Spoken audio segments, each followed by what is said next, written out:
John, let me get this straight.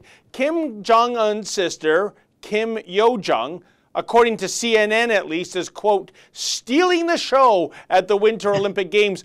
Meanwhile, U.S. Vice President Mike Pence seems to be getting the stink eye from journalists for rightfully snubbing a woman who is part of one of the most deplorable regimes in the world. John, was there some sort of a quantum cosmic calamity last week that shifted planet Earth into the bizarro Superman universe? I mean, what do you make of this?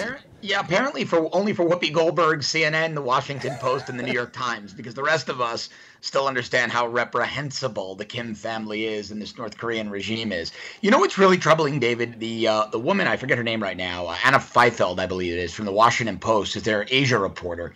She was the one swooning over Kim's sister. But this same woman, this same reporter, did a story, she did a piece where she profiled the horror stories of multiple people who had escaped North Korea, how they were beaten, how they were tortured, how the police there use methamphetamine because their lives are miserable, so the drug dealers are treated better than the citizens.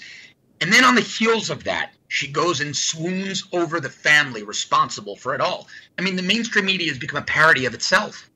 But, you know, John, I'm trying to, connect the dots here. The people in the media, they know what's going on in the Hermit Kingdom, even though they're not permitted to go there unless there's some exceptional circumstances.